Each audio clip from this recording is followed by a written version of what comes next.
Hello and welcome to The Cosmic Nomad. I'm your host, Bailey Rushlow, and this is a space for the curious and the heart-led, where we explore the human experience through travel, nature, spirituality, and real-life transformation through beautiful conversations. As I discover my way of living what I call an inspired life, I share the practices, stories, and perspectives that have helped guide me back to myself. In this episode, we are diving into the wisdom of the feminine cycle. I'm going to be sharing what I have learned about living in rhythm with my body, how each phase holds its own kind of power and magic, and how we can move through them with more awareness, support, grace. And this is for anyone curious about cyclical living, whether you yourself bleed or you love someone who does. Hello everyone, welcome to today's episode of The Cosmic Nomad. I'm so glad you're here.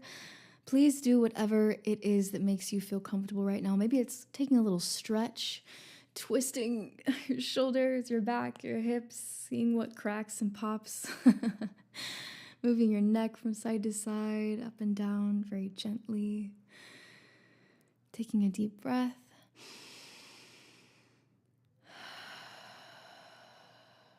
Most of us don't do that enough. So I always like to take a moment and just remind us, Today's topic is something very special and dear to my heart because it has absolutely changed my life. And it is something that we all can relate to because all people came from the woman. All people came from the womb. And whether you have a womb in your physical body or not, you came from one. And that alone deserves our deepest honor and deepest respect because it was our first home. And it's very symbolic in many cultures as the void, as the dark, cosmic, feminine mystery. And it's a place in which we return to when we die. And it is something that has been the most shamed and the most stigmatized and the most hated, the most misunderstood, very intentionally, I think. And it's wild because this way is the only way we have ever known. It was never different in our memory of time and our memory of history because history is told from the perspective of the victors, from the perspective of the men, from the perspective of the heroes, right? And feminine history has been suppressed for a very, very long time. I also just want to say that whether you have never bled, maybe you're awaiting your first bleed, maybe you no longer bleed and you've moved through menopause, maybe you have had a hysterectomy, maybe you are trans or non-binary, you are still cyclical because you are nature. So you can still tune into all of these phases as well. You can look at the Earth's seasons like a mirror to our own energetic patterns, and there's no one right way to be in relationship with yourself as a cyclical being. This is just an invitation to explore, to reclaim a rhythm that feels true to you. And this wisdom is never meant to exclude anyone. It is here for anyone who chooses to listen. I also want to extend a message to any men listening that you most likely have cyclical beings in your life. You most likely have people that are bleeding around you. Sisters, mothers, friends, girlfriends, lovers, wives, whoever, right? And we're surrounded by it. And we're taught this languaging around it like, oh, it's that time of the month, and oh, she's on the rag, and she's hormonal, and all of these negative things. Let's just cut all that from our vocabulary, okay? And it's not your fault. We do it too. But let's find ways that we can be supportive to the people in our lives that are going through these deep processes because they really need our support. And maybe there's someone in your life that you could be listening to this information and like slowly help teach them about this, because most of us are so uninformed and we don't even know where to begin. Maybe you guys can listen to this together and find ways that you can support each other through your growth and evolution and understanding of the womb as a powerful, powerful portal and not something to be shamed and dismissed. So, for tens of thousands of years, humans lived in reverence to the rhythms of the earth and the moon and the body. Evidence from over 30,000 years ago shows that our ancestors worshipped and honored the womb, not just as a place of birth, but as a symbol of deep mystery and power. One of my favorite stories is how archaeologists have discovered burial sites around the world where bodies were laid to rest, painted with red ochre, which is a natural pigment that was symbolic of menstrual blood. And many of these were found in what we now call womb caves, which were circular, dark, earthen spaces, caves, connected to the goddess, because ancient societies and ancient cultures and indigenous peoples around the world hold a shared belief that caves were symbolic of the womb. They were like the womb of the mother, of our Mother Earth, right? And so a lot of people were buried in the wombs of the earth in these caves. A lot of people were also born in these caves, symbolic of coming out of the womb of the mother. So not only are caves particularly important, but this reverence, it existed so long before the rise of organized religion and long before the patriarchy as we know it. But around 3,000, 4,000 years ago, something shifted. And this is what we refer to as the rise of the patriarchy. And there were many things that led to this rise, but some things include land ownership for the first time. Land became something you can buy, purchase, own. Control over lineage changed from the matriarchal line, taking the family name, for example. The man typically would come and live with the woman and with the woman's family. It wasn't the woman goes and live with the man and the man's family and takes his name. It was actually the opposite. The power of the womb and the women and the people who bled became very dangerous to the systems being built. And so began the erasure of feminine wisdom. And then, agriculture expanded and society moved away from nature-based rhythms and into productivity, hierarchy, ownership. There's so much to be said for each one of these events and time periods. I'm just trying to give you a vast overview quickly so you can know why this wisdom was suppressed, and then how we can reclaim it, and why our reclamation is a revolution. So after this, we have the witch hunts, which were from around 1400 to the 1700s. So it's been less than 300 years since the last woman was killed for witchcraft. And by witch, I don't mean what Hollywood made it out to be. The word was just a catch-all for anyone who lived in opposition to the dominant system.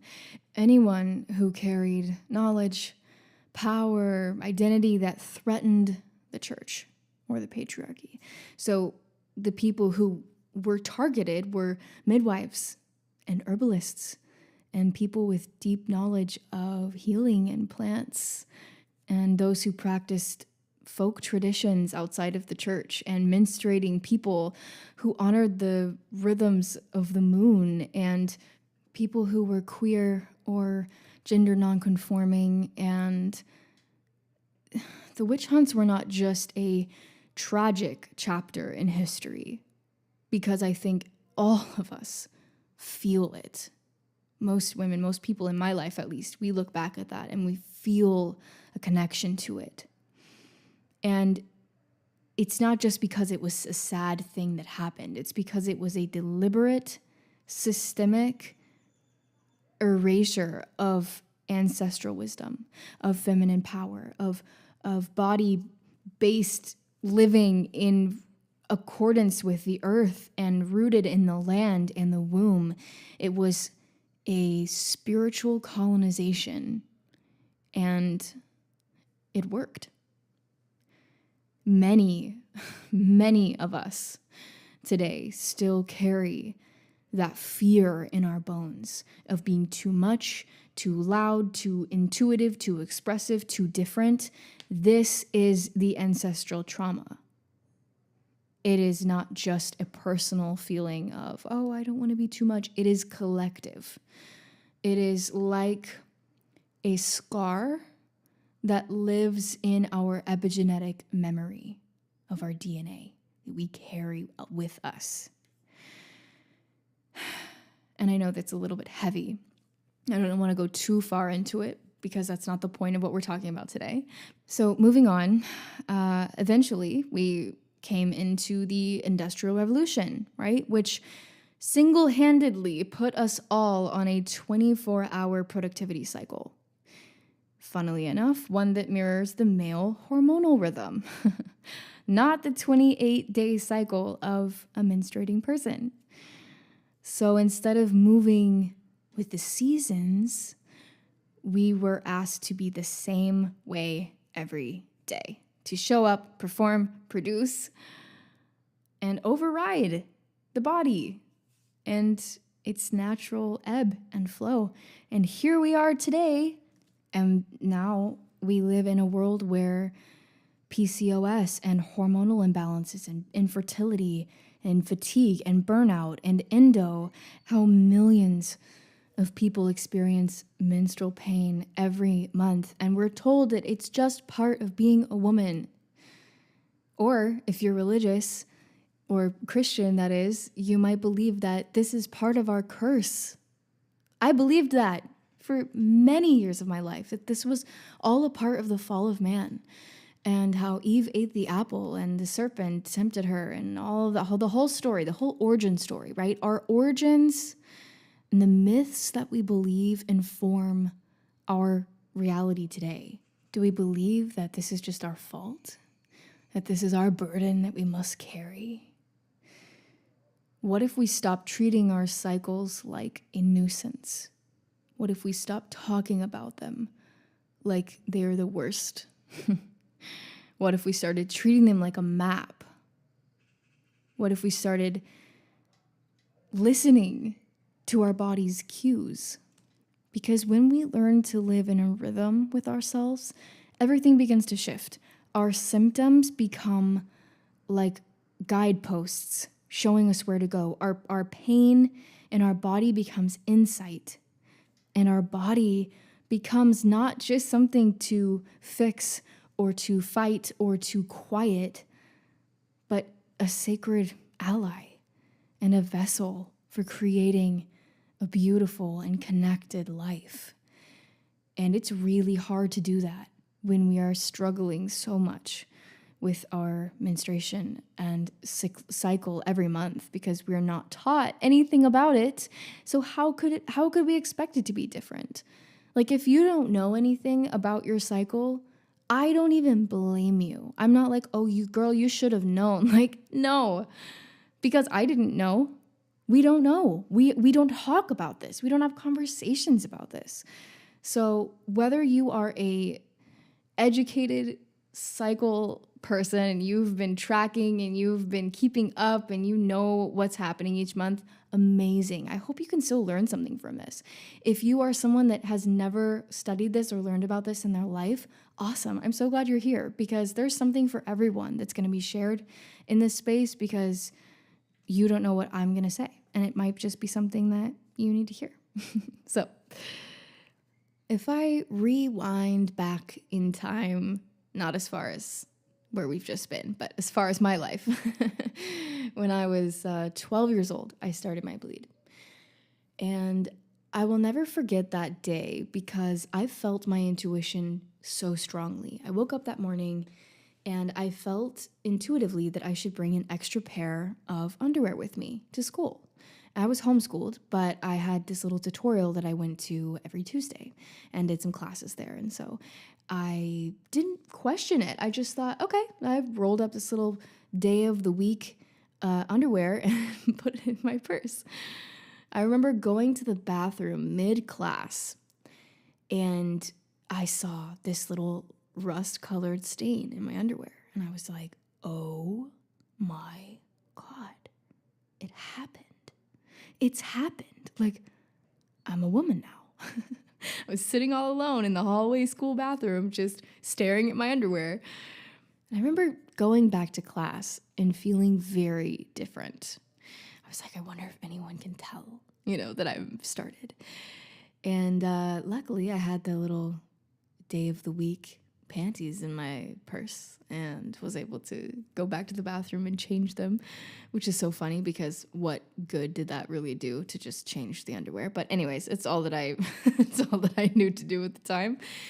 And then my cycle became something that I was kind of excited about happening, but I just still didn't have any languaging to understand what it was that was happening, what I was feeling, but I very quickly latched on to the negativity of it. Once all my friends had started, it was always, oh, great, I'm starting my, Shark Week was what we called it. And like, oh, I'm gonna get ready for my period and cramps and cravings and all this stuff. And it was fun to be very negative about it because it was a woman only space. When you're a young teenage girl, you're like, this is something that only the women understand. And so it was fun until my period became so irregular and so uncomfortable, and I had really awful cramps. And I never knew when it would happen. It was so regular. It would be like one time, and then 2 months later it would happen again, and then it would happen twice in the same month, and then wouldn't happen. I mean, it was all over the place. So I could never plan for anything. I remember having my period multiple times on the day that we were going on like a little family beach trip and just be like, oh my God, no, like I'm starting on the day of the family beach vacation, and it was just the worst. It was always the worst. And this was confirmed by not only all of my friends, but also all of the media, all of the movies, all of the TV shows, right? You never see someone have their bleed and be like, oh, I've started. Good. I've been taking care of myself all month so that this is going to be a peaceful process for me. I've been supporting myself with foods and rituals and routines that feel grounding for me so that this is going to be a really beautiful process of being able to connect with myself and my intuition. Like that would have been, I would have thought you were an alien. Like, like what planet are you living on? Because on Earth, having your bleed and being a cyclical person is not a vibe at all, right? And so it was in 2018 that I first started hearing people talk about cyclical living, fertility awareness, tracking your cycle, all this stuff. And it was very intriguing to me because if anything could help me feel better without me having to go on birth control or medication, I was open to it. And that was when my journey began of starting to track my cycle, starting to understand how it works. And now my life looks completely different than it did then. Now I actually live my life according to my cycle. I plan my social events. I plan meals. I plan things I'm going to do, creative projects and routines and rest. So literally it has changed my life. And I'm going to share with you how and why and how you can apply this to your world. I really came to understand that pain and imbalances in our womb typically stem from emotional or spiritual related things.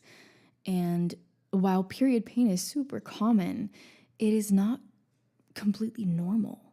even though we've been sold on the idea that it is, like truly marketed to by advertising and the media, etc., that this is normal. And to me, this is such a sign that we've been disconnected from our wombs for so long that we've normalized the pain and the symptoms that come from being divorced from our center of creation.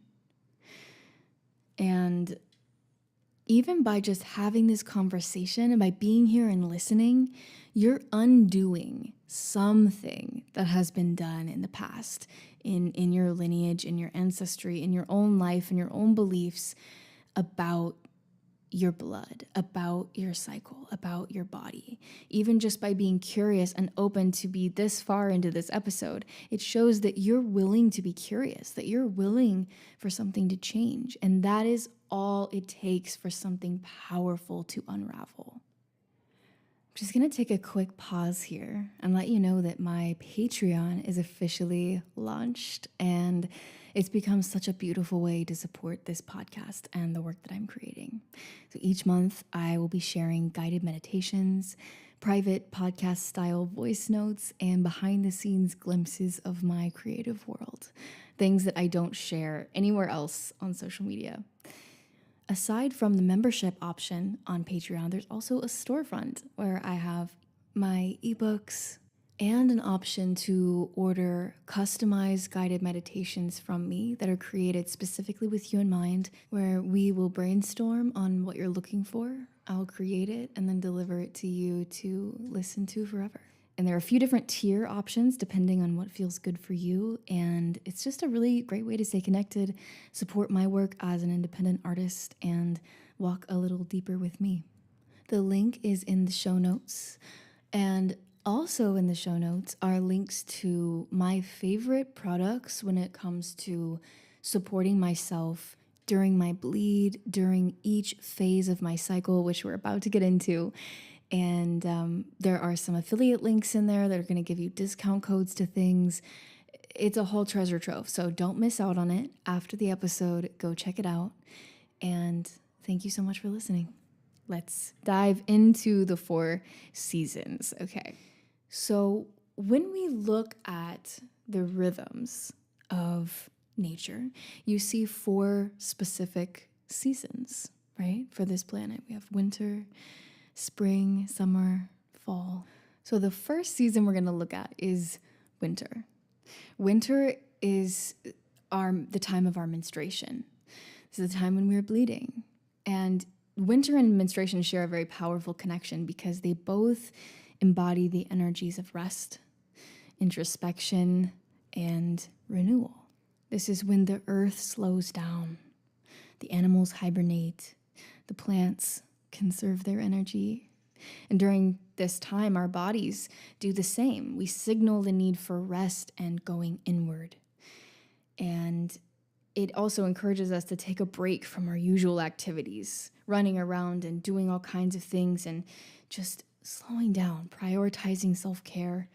And as we shed the uterine lining of blood and stem cells and tissue and minerals and all kinds of stuff, our blood is incredible. As much as it has been stigmatized, it is a marvel. Science doesn't even understand all that it can do because it's never been studied before. Just now, people are starting to study menstrual blood for the first time because it has been stigmatized as dirty, impure, ugly, full of bacteria, all kinds of stuff that's actually completely not true. And as we shed this lining, we are actually releasing everything from the past month, making space for the new beginning. And this is the time to surround ourselves with things that are very gentle, like warm baths, nourishing food, restful activities, things that help us honor our need for comfort and support. And it's the time to let your body receive. It's also a beautiful time to reflect on your life, your emotional process, to connect deeper with yourself, to release what no longer serves you. And I think it's also important to observe how you feel about your blood and about the flow, because most of us raised in this Western society and patriarchal world, we've been conditioned to feel shame and disgust, right? Because our period usually comes with feelings of it's unpleasant and symptoms like cramps and bloating and headaches and exhaustion. They're actually symptoms of a bigger picture. They are not the result of the bleeding itself. So note what your body is communicating with you in this time. And some of my favorite ways to support myself in this period is to prep food for myself, shop ahead of time, and have things that are going to be really nourishing for me during my bleed. If you are a partner to someone who's bleeding, this is an amazing way that you could show up for them. Hey babe, you don't have to worry about shopping this week. I took care of it. All your favorite things are in the fridge. Everything that's it's not just junk food and stuff that we're craving, but stuff that's actually really supportive for helping your flow, helping your blood, helping your body, assisting you during this time. Like, that is so hot. Okay? Another thing is cleaning your space. If you're sensitive to your surroundings, like me, it's a game changer to have a tidy house before you enter your womb cave. Okay. Another thing is make yourself a little period box. It's like, it doesn't have to be a box. It could be a drawer, could be somewhere in your closet, but it might have all of your sacred items that you are going to use for this week. Maybe it has bath salts or tea for your cramps, or a hot water bottle, or reusable pads. Those are my favorite. Period panties and reusable pads, because they're so soft, and then you can just wash them as soon as you're done using them. It's amazing, and you just reuse them. So I literally haven't bought menstrual products in many years because I just have the same ones. It's amazing to cut down on waste and plastic that way. And so many studies point to things like cotton pads and tampons, even organic ones, being soaked in chemicals and soaked in cancer-causing substances that enter through the tender tissues of your vaginal canal. So if you can opt for something like period panties, reusable pads, or even create the space in your home where you're able to free bleed. Maybe you have a certain towel that you wrap around your waist at this time, and you can sit and lay in bed with it, and you're not going to get blood on things. Maybe you have a set of red sheets that you use just during this week that, on the heavy days that you don't have to worry about your white sheets staining. I think every woman I know has been there. We're like, oh, damn it, I got blood on the sheets again, right? It's also incredibly important to communicate to your friends, families, partners, how you're doing, how they can support you, and respect your need for space, and not being afraid to say no to activities, to going out, to working overtime, to doing things with people, to going to parties, to showing up, to no, this is not the time for that. You can do that next week. If you have kids, teach them about menstruation in a positive and age-appropriate way to destigmatize it, because there's nothing to be ashamed of. And kids are so receptive to learning new things, and it's all about how we talk about it that often informs their experience, right? So we actually have the power to change the narrative of how we teach menstruation to kids, because we can shape their perspective on what a holistic relationship with our bodies really looks like. I would also really recommend gentle movement. Like, you don't have to just be laying in bed for a week. I feel very creative on my bleed personally. I'm doing lots of art. I'm connecting with myself. I'm usually staying home for the first 2 days and just being with myself. And I love that. That suits me. But I also love to have a little bit of movement too. Could be yoga, could be stretching or walking outside, sitting in the sun. Save the intense workouts for another phase in your cycle, and see what feels most supportive for you here. I wrote this down in my notes app a few months ago. I said, as we bleed, the emotions that have been held in our womb space are given the chance to flow and be processed. When emotions are not addressed, they become stuck and they manifest physically. Our bodies offer us guidance when our menstrual cycles are out of balance, signaling that it's time to examine our thoughts, feelings, and beliefs. Menstrual cycles mirror our physical, emotional, and energetic well-being, inviting us to reflect on how we truly feel about ourselves and our bodies. There are so many practices, as well as foods, snacks, herbs, drinks, like all kinds of stuff that I'm including in my Embrace Your Cycle ebook. So check that out if you want to go even deeper into this conversation. But let's move on from the winter months and into spring. I'm not going to get too deep into this, but I do want to say that tracking your cycle, tracking your symptoms, and identifying what phase you're in is so important to help you understand your body better, to recognize patterns and anticipate changes, as opposed to being surprised and shocked by them and feeling betrayed by our bodies, which happens so often. So mark the first day of your period. This is for day 1 of your cycle, and this will help you track the length and the patterns that you notice. Keep a note on your phone. It doesn't have to be with a fancy app. Just observe your body. This is your invitation to observe yourself and to track your symptoms and ask yourself, what am I experiencing? And write them down every day. Mood swings, cramps, energy levels, emotional symptoms that you experience, the heaviness of your flow. Literally write it all down. Just start observing yourself. All right, moving into spring. So after menstruation, day like 5, 6, 7, right? We're moving out of our bleed and we start to feel different. Why do we feel different? Because of estrogen. She's our girl in this season, okay? Estrogen levels start to rise, which helps to rebuild the lining of the uterus that you just shed during your period. So your ovaries, and this is why when our bleed is over, we start to feel like, oh, I have an increased energy and mental clarity, and I start to feel more confident. And it really is like you are in the season of spring, right? And that's the energy. It's a time to embrace new opportunities, set goals, connect with your inner vision for the month ahead. What do I want to create? What do I want to see happen? Who do I want to connect with? Start making plans. Start, setting things in your calendar. Get yourself some flowers in your home. Be in natural light and lit spaces. Like open the windows. The light can really uplift your mood and energize you. Get into your art and your creativity. Connect with your community.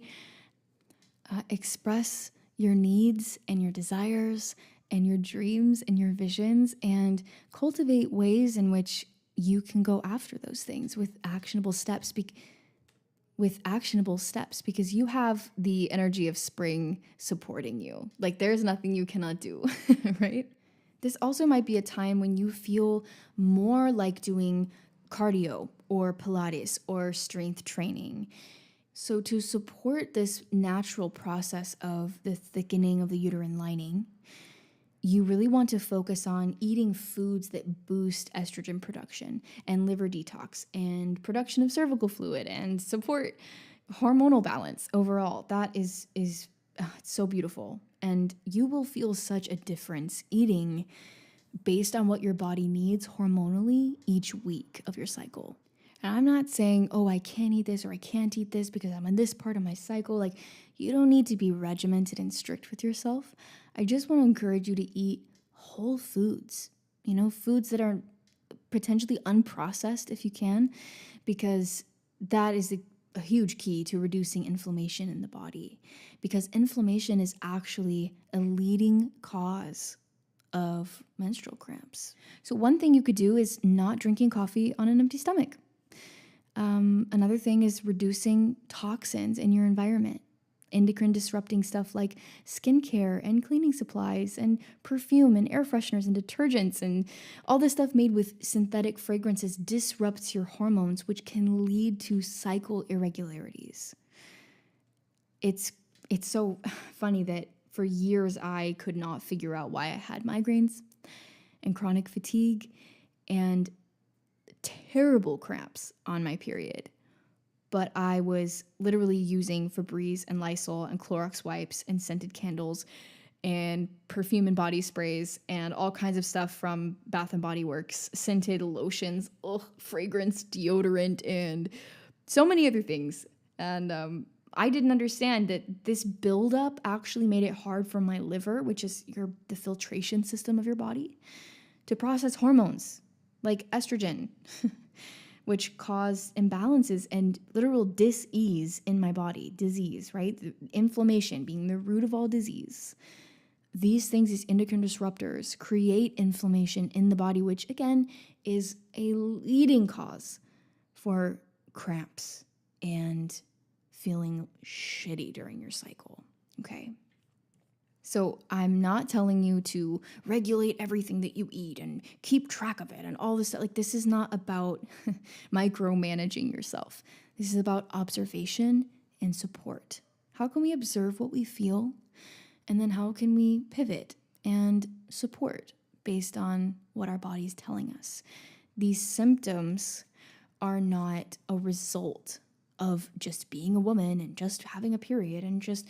They're the result of our environment. They're the result of our mindset around these things and the result of what we are putting in or putting on ourselves that can be contributing factors to the intensity that we feel these irregularities.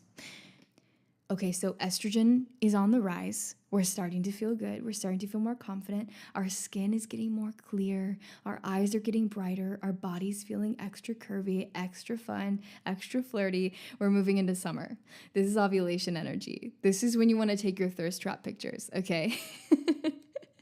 This is vibrant, expansive, full of life, reflecting peak vitality, creativity, connection.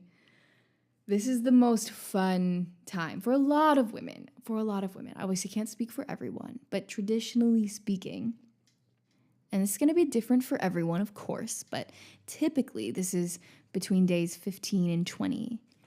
So what makes us feel so good is if we look back at spring, we were just in spring, right? During spring, as our estrogen was rising, it was also preparing an egg. And this egg is about to be released during ovulation. This is when we're our most fertile, our most fun and flirty, right? But also when we have the highest chance of getting pregnant, our only chance of getting pregnant. Did you know that you can only actually get pregnant like 5-6 days a month? That's it. Most people that I've told that to have not believed me. They've been like, no, you can get pregnant anytime, all the time. I'm like, no, you can't. No, you can't. That's a lie. So during the spring, where we just were the week before, your body was preparing an egg to be released during ovulation. And so now we're in the summer, that egg is being released, and you might also notice cervical fluid at this time, which is a great indication of your fertility. It's actually an amazing thing. We usually call it discharge, and it sounds like gross. But this actually helps the sperm travel up to meet the egg. It's like creates a superhighway. And if fertilization doesn't occur, then the egg dissolves and your body begins to prepare for going back into winter and starting to bleed again. This is an amazing time to flirt with your life. Dress up, go out, take pictures, be with your friends. You're going to have more energy, so maybe even longer days. You might even feel like a completely different person than you do in spring or in fall or in winter. Ovulation is a very special time. It can also be so much energy that sometimes for me, it even gives me a bit of anxiety because I'm like, oh my God, this is a lot happening. It's a lot happening. Which is then a little bit jarring sometimes when we move from this into fall. And fall is what we call the luteal phase. It usually gets a really bad reputation because this is when our emotions feel really big and overwhelming, and progesterone rises. That's the hormone that rises at this time to support your body in case you're pregnant. But if that doesn't happen, then it begins to drop. And as progesterone drops, with it, our mood sometimes does too, and our tolerance for things. But this phase is not a problem to fix, okay? It is a messenger to you. And this single-handedly shifted my relationship with my cycle so much because my sensitivity, even on a regular day, is really high. But especially in my luteal phase, where I'm at right now, it's very, very, very high. It feels like the veil is very thin between worlds. It feels like the things that I've been ignoring throughout my other weeks of my cycle might come up.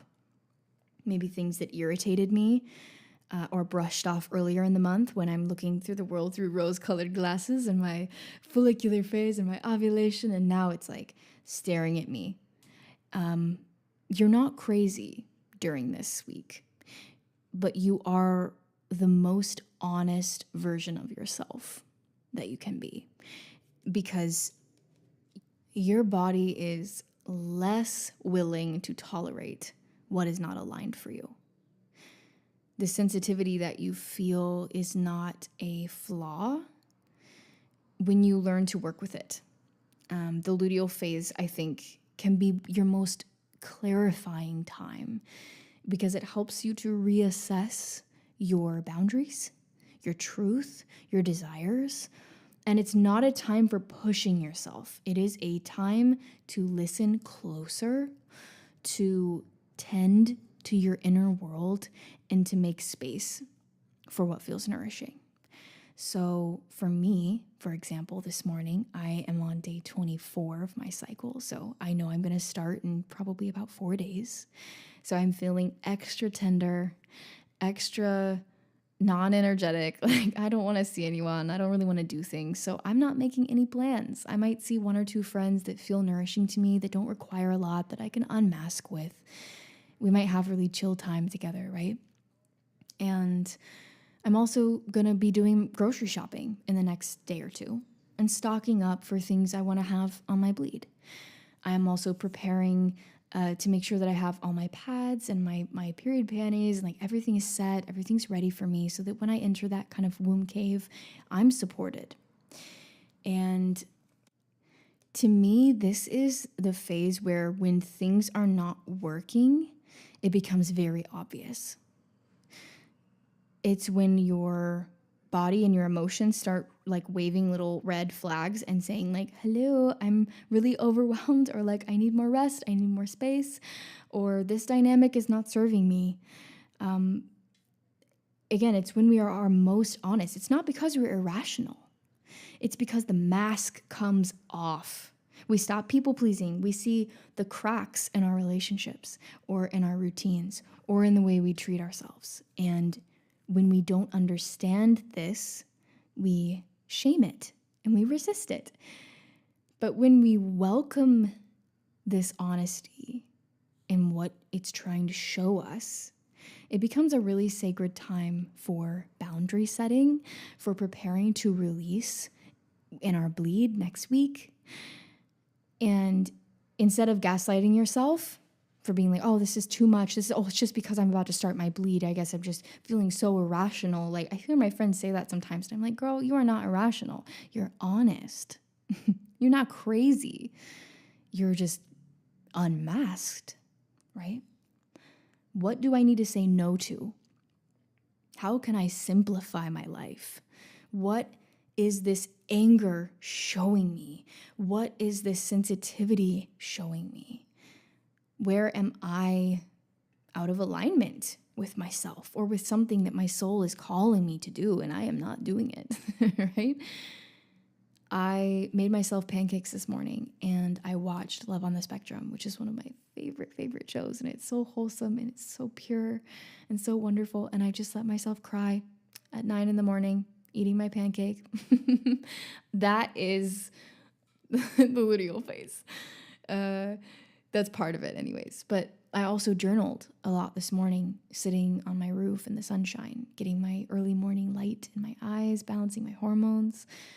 And I connected with myself. And I looked at myself in the mirror today and I thought, I don't really feel my best. I don't really look my best. I feel like a few weeks ago I looked better. It's so funny how our literal perception of ourselves can change based on what week of our cycle we're in and based on what hormones are present. It is wild. It's wild. If you're listening to this far, I'm sure you have experienced that at some point and you know what I'm talking about. Your luteal phase holds such deep wisdom. And especially when we have reverence for her, it feels like she is that like sacred, the archetype for the luteal woman is the sorceress, the priestess. She's mysterious. She's a little bit edgy. She comes in when you least expect it. And then we sink into the next archetype when we start our bleed. She's the crone. She's the wise woman, the wise elder. And she has so many truths to show us. After the elder, we move into spring. And the archetype for this woman is the maiden. She's young. She's vibrant. She's excited for life. She is spring. And then into ovulation, we have the goddess, the woman who is fully awakened and alive in her potential. She feels like everything in the universe is saying yes to her. She is invited into every space she's in. She's welcomed all through nature. She's going after what she wants, right? And then we dip back into this sorceress priestess. So the archetypes are beautiful. The energies are beautiful. So no matter where you are in your journey, whether you've been doing this for years or you're just now remembering that your body moves like the moon, which also, on that note, so many women throughout history have been connected to the moon cycle, have been bleeding with a new moon or bleeding with a full moon, because the moon and women have 28-day cycles, typically. And it's so powerful to look up at the sky and see a physical representation of you. When I'm ovulating and the moon is at her fullest, I see her in me. When the moon is dark and still and quiet and new, and I am starting my bleed, I feel so deeply connected to her. And it's also interesting because the root of the word lunatic is luna, which means moon, right? So literally women who were connected to the moon were called lunatics. They started to stigmatize our connection to the cycles outside of us. And so when we do this work and we reclaim the territory that is ours, the space that is ours, the blood that is ours, it's our way of reminding ourselves that we belong to the earth, that our rhythm is not sinful, it's not wrong. How can it be sinful when our menstrual blood is the elixir with which life itself is created? How can it be dirty? How can it be shameful? Your body is not a machine, and she is not a 24-hour cycle. She is like a garden.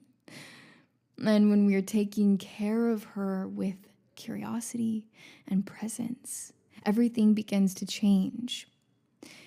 And there is so much I could say about this. I'm considering creating a whole course around this, just teaching women from my personal experience and perspectives and the trainings that I've done and the teachings and the workshops and everything that I've personally been a part of. I'm like, okay, I've been collecting this information for so long. And I know this was just a brief overview of everything.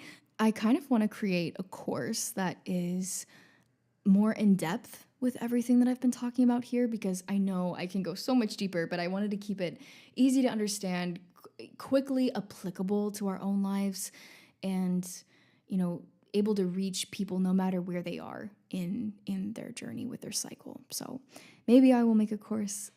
But regardless, I hope that this can be your permission to slow down, to listen in, and to build a relationship with yourself that honors every season, every feeling, and every version of you without shame, without stigmatizing yourself for anything that you've ever heard about the cycle. Let's start to rebrand our relationship with our bodies and our relationships with ourselves and with other women, with men, with people around the world who need to be reminded of the power of the womb, that you bleed every month and don't die. That is magic. That is power. Thank you so much for taking the time to be here with me today, for listening, for sharing this space. And if today's episode spoke to something in you, please feel free to share it with a friend who you think would also resonate, and or leave a review. It helps more than you know. I'll be back next Tuesday with another episode, and until then, open heart,